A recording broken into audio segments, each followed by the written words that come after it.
Kitty Pies, it is Lanickia, and I'm coming to you with season 59, episode 112 of General Hospital. Y'all, this was a good episode. Wasn't nothing filler about this episode. Okay, let me go to my notes. Okay, so we start off, y'all know how I'll do it, least interested to most interested for me, as a character show. So we start off and we see that, well, it's not that I'm not interested in this storyline. It's just it wrapped up quick. So we start with let's just start with Esme, Joss, and Trina. So they're still sitting there. Trina is upset with Joss because she's like, "Girl, I did not tell you to defend me. Like, don't make this worse for me." But Josh goes ahead and lets Trina know, excuse me, lets Esme know, like, your man is sending this girl a gift. Like, that was a lot of trouble. And she just doesn't like, it's not that she doesn't like Esme. She doesn't care for Spencer either, because she's like, they both are in a relationship and they need to just be committed to each other. He should have been sending you a gift. Hey, mama. He shouldn't have been sending you a gift or anything. She just doesn't like, she feels like they're both using Trina, or like, she feels like if Spencer was just truthful about how he feels about Esme and Trina, then it would take Trina without being in this situation where Esme really doesn't care for her because she's jealous. But anyways, y'all, so they're talking and she's really giving it to Esme about Spencer giving her this gift that he remembered. She just happened to mention she liked it, and he remembered the girl and he sent her this gift and everything.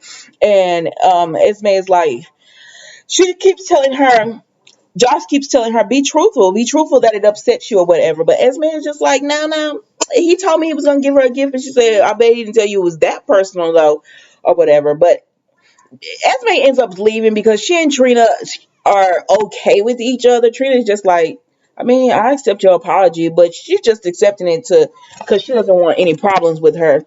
And then, sorry. And then, but Josh is just like, no, I don't want y'all weird relationship, um, with my friend. She doesn't want to see it. She doesn't want to see that weird relationship they have. Bother us get, she doesn't want Spence to use Trina as like this, oh gosh, I'm with Esme, but I really want to be with you. Like, she doesn't want to see Trina as like the side girl and everything. I understand where Josh is coming from. Honestly, I do. I understand where she's coming from. I don't think like, just because you want, and Trina tells her that just because you want to get it back at Esme, don't use me to do it. So Trina is a little upset with her or whatever, but they're gonna be all right. Now we see that Esme has pretty much duplicated Trina's phone. The cover and everything to make it look like it would be Trina's phone. And we see that she has the picture of Cameron and Trina, excuse me, and Josh, in bed with each other. She has a picture on. I don't know how this is going to work out. I'm going to be truthful with you. I don't see it like, I don't know. I have no clue. But we'll see. That was all with them, y'all. Esme's still evil. She still don't like Trina, but it is what it is. Okay, so then we see Laura and Robert. So Laura and Robert are speaking, and the assistant is right there because the assistant works for Victor, of course. She is Laura's assistant. So they're speaking, and as they're speaking, she's eavesdropping because Laura is telling him, about, Robert tells Laura about Felicia going, and he was like, she needs to be worried about Max, and she's over there, all across getting Max in. Laura was like, I can't blame her. Like, I cannot blame her for going after her baby or whatever. But the assistant is listening really hard. And so then we see Sam is with, because I'm going to tie these together. Work with me. So we see Sam is eavesdropping on Johan and Victor's conversation. So she takes a picture of them together, right? And Victor is just telling Johan, take care of Peter. I don't need any loose ends going down with Peter or whatever. And so Johan, they hear, because Sam was backing up, y'all. And of course, it had to happen. She knocks over a can. a can or whatever. So they go looking, but they don't find her. So then Sam ends up being at the hospital because that's where Robert and Laura were. And she runs up to them and she tells them, hey, I need information on Victor Cassadine. Well, the assistant, this got to her, so she, her ears perked up because she was like, oh, okay, let's see what's going on here. But Laura ends up sending an assistant home because their meetings or whatever got canceled. So then Sam is telling them, who is this man that he's with, and they find out it's Johan, and they find out that he was in Australia around the time where Luke was, and Luke, they think Victor killed Luke, that he had something to do with Luke's death, and this is to them is more proof of that. Um, so then we see that so then we see that Victor is speaking to Laura's assistant, and she tells him you got trouble, and then she tells them that I'm saying Maxie, and she tells them that Laura, Robert, and Sam McCall are onto him, and that's all with that, y'all. I mean, it is what it is. So then we see but Sam had told them earlier that he has a contact that's gone MIA, in the area that Peter is in. But it is what it is. So then we see that, okay, so Sonny and Carly, right? Sonny, they're doing this divorce. They want to make it quick, fast, and to the point.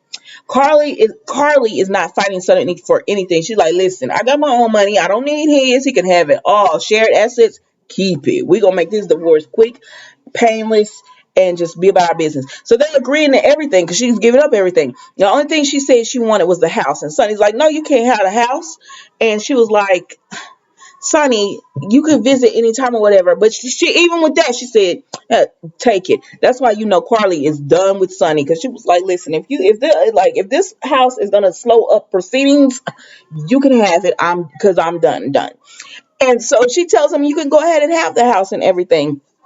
And so he takes the house and all of that. Whew, being natural, y'all. Oh, I gotta wash my hair and twist it, and just takes hours. But anyways, so she tells him you can have it because I am done with you. That's how much I'm done with you. You can have all of it, sir. And so then they come to custody, and she wants joint custody, but she has the primary residence. Of Donna. She wants joint custody, but the primary residence. And Sonny is saying no, and I'm saying, oh, Sonny. He was like, he doesn't want to break up Donna and Avery or whatever. But so, anyways, the lawyers leave because this was a hard no for both of them. So the lawyers leave and they talk. And he says, we're breaking the family up. And she said, no, you did that when you slept with Nina. And we'll never be like we were before Nixon falls. So then he tries to get her to agree to be in a loveless marriage. They stay married, but there's no love. And she said, no. I want my girls, because she loves, Avery. I want the girls to see positive examples of us. I want positivity, a positive example of love. But it is what it is. So they give up.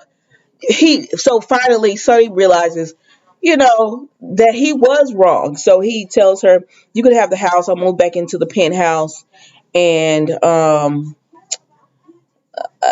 move back into the penthouse, and you could have primary custody. Because she's telling him you could visit anytime, which Sonny know he could. But so they agree to that, and they move on and get the divorce proceedings going. So then, y'all, we go to, so Dante, Drew, and Anna are having this shootout. They finally decide, let's go on in this house or whatever. So they go in the house, right? And Kruger is there, and he gets shot, and they're like, Kruger, what you doing here? But they're like, nah, you're not the good guy. Why were you shooting at us and all that? And he was like, oh, I just can't. And like, sir, no. Nobody's believing your story. They already know you work for somebody. And so Dante is going to stay with Kruger and wait on the police and everyone to get there. And Anna and Drew are going to go and search for Maxie and Peter. So as Dante is with Kruger, he says, You had the perfect time. You could have shot at Drew. You had the perfect opportunity to shoot at Drew and and kill him.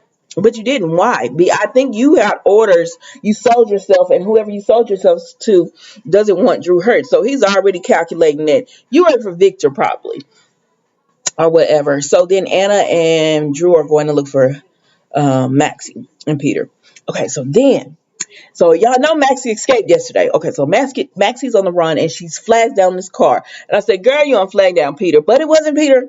It was her mama Felicia. Felicia came to the rescue and caught her and everything. Okay.